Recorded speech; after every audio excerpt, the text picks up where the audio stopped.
5-year terms and another year as coalition leader. From 1999 to 2004, he was the leader of the coalition. Before that 1 year, he led the coalition and lost the no confidence vote by 1 vote only. Before that, of course, he was Prime Minister as the leader of the party for a very short period of time. The quality of Atal Bihari Vajpayee was, apart from his parliamentary skill, excellent oration, deep sense of humor and wit, and majestic command of her Hindi language. Of course, he was a poet. He carried convictions with everybody and a great conscience keeper of our time. No doubt, the country will be poorer in the loss of Atal Bihari Vajpayee, who treated Indian political arena like a colossus for almost 6 decades. I pay my deepest regard to this great son of India.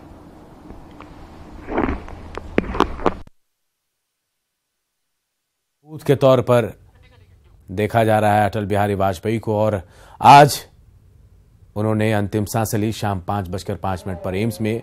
पिछले 9 हफ्ते से वो AIIMS में भर्ती थे और आज आखिरी सांस उन्होंने ली। और जैसे ही पता चला, पूरे देश को शोक की लहर दौड़ गई। लालू प्रसाद यादव ने भी देखिए ट्वीट किया है, भारतीय राजनीति में एक युग का अंत हो गया। ये सम्मान आप देख सकते हैं। वाजपेयी जी के निधन से मैंने एक मित्र और अभिभावक खो दिया। उस राजनीति धारा के आखिरी स्तंभ थे जहां परस्पर विरोधी राजनीतिक विचारधारा के लोग सहज और शालीन संवाद करते थे। तो लालू प्रसाद यादव ने ट्वीट किया, आप देख सकते हैं। आज जो विपक्ष में हैं वो भी उनके लिए कितना सम्मान रखते हैं। ये अपने आप में ही बहुत बड़ी कह सकते हैं दौलत है जो जिसे कमाया था अटल बिहारी वाजपेयी ने। उनका पैतृक आवास जहां हमारे सहयोगी दिवाकर पहुंचे हैं।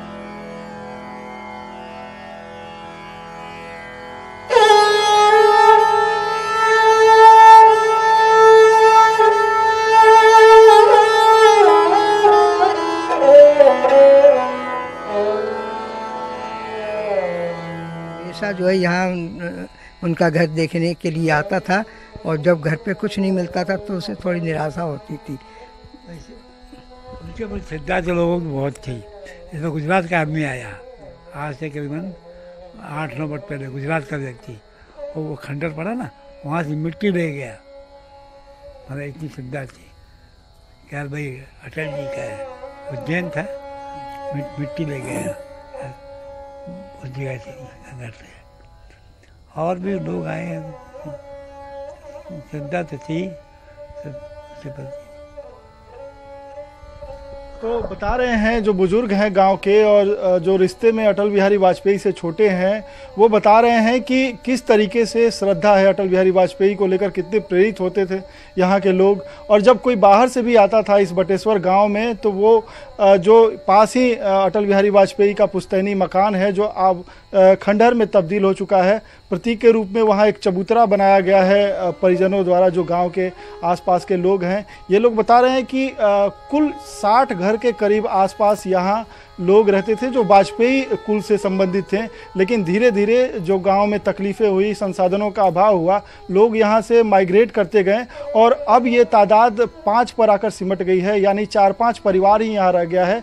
रमेश चंद्र वाजपेयी जो उनके रिश्ते में भतीजे लगते हैं, वो साझा कर रहे हैं। कई परिवार से जुड़ी हुई कहानियाँ। अटल बिहारी वाजपेयी जब 1942 में आए, एक जहन में याद ताज़ा है, वो बता रहे हैं कि काफ़ी छोटे थे, लेकिन जो पूर्वज हैं वो बताते हैं कि किस तरीके से वो 1942 में आए थे, तो उन्होंने जो भारत छोड़ो आंदोलन में अपनी भागीदारी निभाई और उसके बाद जब गिरफ्तारी हुई तो क्या कुछ चर्चाएं होती थी। तो एक तरीके से गांव में शोक की लहर है, लेकिन उनकी स्मृतियों को लेकर काफ़ी लोगों के जहन में बहुत सारी बातें हैं। जी, निश्चित तौर पर यादें हमेशा रहेंगी और ये प्रेरणा देती रहेंगे लोगों को। अशरफ काजमी हमारे सहयोगी अटल जी की आवाज से लगातार हमें अपडेट दे रहे हैं। अशरफ, क्या कुछ वहां चल रहा है? अब शायद उनका पार्थिव शरीर जो अटल बिहारी वाजपेयी का वो आवास पहुंचेगा, पूरी तैयारी हो गई क्या वहां? हाँ अनूप, यहाँ पर तैयारी हो चुकी है और जो वीवीआईपीज़ हैं उनका भी आना शुरू हो चुका है और कुछ ही देर बाद उम्मीद की जा रही है कि पार्थिव शरीर भी यहाँ आ जाएगा।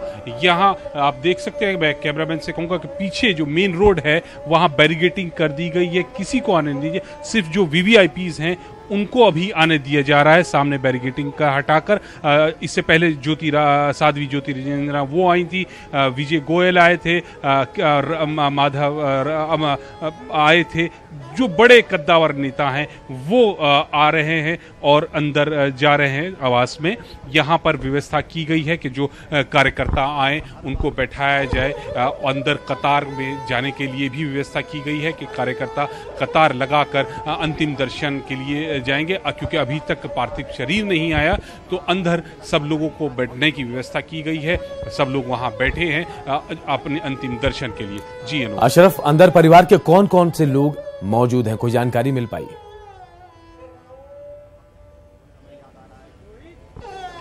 अनूप, देखिए अभी परिवार के लोग जो हैं बताया जा रहा है कि वो सब लोग पार्थिव शरीर के साथ ही आ रहे हैं। परिवार के लोग नहीं हैं, लेकिन हाँ जो लोग भावनात्मक रूप से उनके साथ जुड़े हुए हैं, जिन राजनीतिक रूप से जुड़े, वो सब लोग वो यहाँ लगातार पहुंच रहे हैं। जी अनूप। अशरफ, कौन अटल बिहारी वाजपेयी के साथ यहाँ रहता था? कौन उनके साथ यहाँ परिवार के साथ रहता था अटल बिहारी वाजपेयी के साथ? अनूप, देखिए इस घर में अटल बिहारी वाजपेयी के साथ परिवार के सदस्यों में बात कीजिए तो सिर्फ उनकी जो बेटी और दामाद थे वो ही लोग यहाँ, उनका ज़्यादा आना जाना रहता था। साथ में गए तो जो उनकी मेडिकल अटेंडेंट्स थे वो लोग, नर्सेज हों चाहे या दूसरे लोग हों, वो लोग रहते थे, सुरक्षाकर्मी रहते थे। परिवार के लोगों का लगातार आना जाना यहाँ पे रहता था, कोई स्थायी रूप से यहाँ नहीं रहता था। आप नजर बनाए रखिए अशरफ, हम वापस आपके पास लौटेंगे। हम अब चलते हैं बटेश्वर, अटल बिहारी वाजपेयी के पैतृक गांव, जहां हमारे सहयोगी दिवाकर लगातार वहां से जुड़े हुए हैं। दिवाकर, बटेश्वर की बात तो आपने बताई कि क्या कुछ यहां हुआ, लेकिन ये बताइए, क्या प्रधानमंत्री बनने के बाद अटल बिहारी वाजपेयी अपने गांव पहुंचे, लोगों से मिले?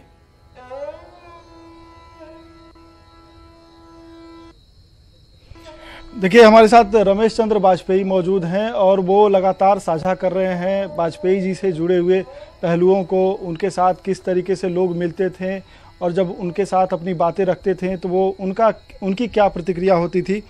प्रधानमंत्री बनने के बाद अटल बिहारी वाजपेयी के इस गांव से कुछ लोग उनसे मिलने गए थे, आप बता रहे थे, ग्वालियर से भी कुछ लोग मिलने गए थे, तो वो कैसे लोगों से मिलते थे जब प्रधानमंत्री बने थे? कहा जाता है कि बड़ी सादगी थी उनके व्यक्तित्व में, बड़े ही मिलनसार थे। कभी भी आप बता रहे हैं कि कभी भी उन्होंने अपशब्दों का प्रयोग अपने राजनीतिक जीवन में नहीं किया या अपने व्यक्तिगत जीवन में नहीं किया, तो क्या कुछ अनुभव है? हाँ, वहाँ बटेश्वर का कोई भी व्यक्ति जाता था तो बड़े सम्मान से करते थे उनका, और कल जलपान पानी आने पे पिलाते थे हर एक को, और यहाँ सबका सम्मान करते थे। लेकिन कोई अगर जाए काम करवाने के लिए, अंतिम काम ना, वो नहीं करते थे वो।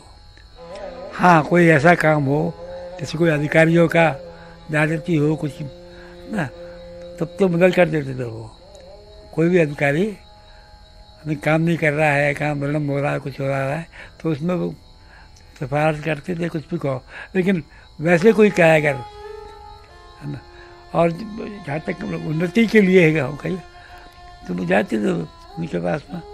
और कुछ तो यहाँ के लोगों की कमजोरी रही, बार बार नहीं गए जैसे उन्होंने काम करवाया बहनों ने हत्ता बनवाया। एक बात और बताई कि वो अपशब्दों का कभी प्रयोग नहीं किया होगा। राजनीति में कई लोग हैं जो असंसदीय भाषा या अपशब्दों का प्रयोग करते हैं, लेकिन कभी उनके राजनीतिक जीवन कभी भी असली भाषा का क्या कटु भाषा का भी ऐसा प्रयोग नहीं किया। उनकी किताबें वगैरह पढ़ी, भाषण भी हमने सुना उनका ना। और बड़े जो कहते थे वो अपने आत्मा की आवाज़ से कहते थे कुछ क्या भाषण उनका सुना है, उनकी बातचीत नहीं हुई, लेकिन बड़ा प्रभावशाली होता था। भी रखते थे कि पहली बार उन्होंने जो है जम्मू कश्मीर के लोगों के तकलीफ को दिल से महसूस किया, और यही वजह है कि उन्होंने हमेशा जम्मू कश्मीर के मसले के हल के साथ साथ वो इंसानियत की बात करते थे। और इतनी कोशिश उन्होंने अपने वक्त में की, इतना उनका जो अकीदा सख्त था, उनका कन्विक्शन, कमिटमेंट, करेज जिसको कहते हैं, बीजेपी और आरएसएस के होने के बावजूद, उससे ताल्लुक़ रखने के बावजूद, आपको याद होगा कि किस तरह उन्होंने लाहौर बस लेके चले गए मीनारे पाकिस्तान के पास। न सिर्फ पाकिस्तान को तस्लीम करने की बात की जो आज तक कभी हुआ नहीं था, बल्कि दोस्ती का हाथ बढ़ाया। कई उनको इम्तिहान देने पड़े, करगिल हो गया, आगरा में फिर से बुलाया, उसके बाद पार्लियामेंट पे हमला हो गया, उसके बाद पाकिस्तान खुद चले गए। और पहली बार एक वज़ीर आज़म, इस मुल्क के वज़ीर आज़म ने जम्मू कश्मीर के लोगों के दिल जीतने की कोशिश की। और डंडे से उन्होंने नहीं कोशिश की कि कोई मार कुटाई से ही मनाना है, बल्कि दिल जीतने की कोशिश की। और उसमें सबसे बड़ी कामयाबी उनकी ये थी कि पहली बार, जैसे मुझे मुफ्ती साहब बार बार बताते थे, कि उन्होंने ये कहा कि हम जम्मू कश्मीर के मसले का हल जो है बॉर्डर तब्दील किए बगैर कर सकते हैं। और आपको याद होगा कि फिर मुजफ्फराबाद खोलने की बात हो गई, रावलाकोट की बात हो गई, तो उससे पहले तो कश्मीर के मसले की हल की कोई बात ही नहीं करता था। तो मैं समझती हूँ कि जिसको आज भी जो हमारा माहौल है पूरे मुल्क में, जो है लोग जो हैं, एक माहौल बना है पाकिस्तान के ख़िलाफ़, जो एक बड़ा नेगेटिव माहौल बना है, तो वाजपेयी जी ने he tried to rise above everything and he tried to reach out to Pakistan at any cost, at all cost, क्योंकि उनको मालूम था कि जम्मू कश्मीर के लोगों को अगर सुकून देना है, अगर इनकी तकलीफ़ दूर करनी है, अगर इनके मुश्किलात को दूर करना है, तो पाकिस्तान जो हमारा हमसाया मुल्क है उसके साथ दोस्ती के सिवा कुछ चारा नहीं। और उनकी ये अजमत थी, उनकी ये ग्रेटनेस थी, उनका ये करेज था कि वो जब कोई कदम उठाते थे तो जो सामने वाला अपोनेंट होता था वो मजबूर हो जाता था उसको पॉजिटिव रिस्पांस देने के लिए। आपको याद होगा लाहौर चले गए, मुशर्रफ साहब को करगिल की तैयारी कर रहे थे, मगर नवाज शरीफ साहब ने पॉजिटिव रिस्पांस दिया। तो तमाम लोग श्रद्धांजलि दे रहे हैं, उनकी यादों को साझा करें। तस्वीरें देखिए बनारस की, कैसे श्रद्धांजलि दी जा रही है अटल बिहारी वाजपेयी को। तमाम लोग घाट पर हैं और श्रद्धांजलि दीयों के जरिए दी जा रही है। ये सम्मान उस युग पुरुष को जिसने देश के लिए बहुत कुछ किया और देश को पूरे विश्व में अलग पहचान दिलाई। तस्वीरें देखिए आप, सम्मान श्रद्धांजलि के रूप में कैसे दिया जा रहा है। बनारस की तस्वीर है। और दिवाकर भी हमारे साथ जुड़े हैं, बटेश्वर जहां पैतृक आवास है अटल बिहारी वाजपेयी का, वहां से। दिवाकर, कई तरह की यादें साझा हुई हैं आज अटल बिहारी वाजपेयी को लेकर। क्या बचपन से ही ऐसे ही बहुमुखी प्रतिभा के धनी थे अटल बिहारी वाजपेयी? क्या कहते हैं उनके आसपास के लोग?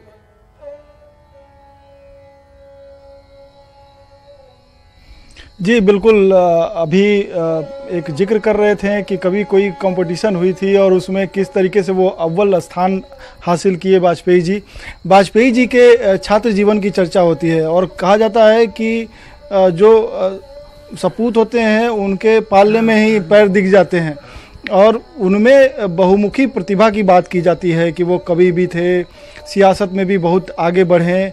जब वो छात्र जीवन में थे, वो जब कहा जाता है कि पोस्ट ग्रेजुएशन में उन्होंने अव्वल स्थान हासिल किया, तो क्या कुछ चर्चाएं होती है उनके छात्र जीवन की, किस तरीके के छात्र थे वो?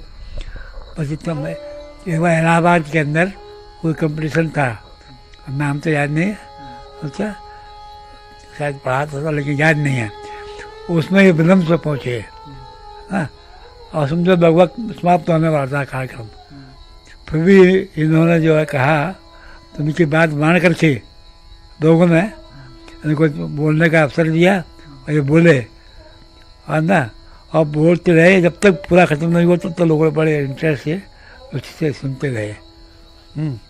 भाषणों में भी देखा जाता था कई यादें हैं जो आज ताजा हो रही हैं। दिवाकर हमारे साथ हमारे सहयोगी अशरफ काजमी भी जुड़े हुए हैं। दिल्ली में अटल बिहारी वाजपेयी के आवास पर है वो। दिवाकर, अशरफ, क्या कुछ वहां अभी हलचल है? कितनी देर लगेगी पार्थिव शरीर को पहुंचने में?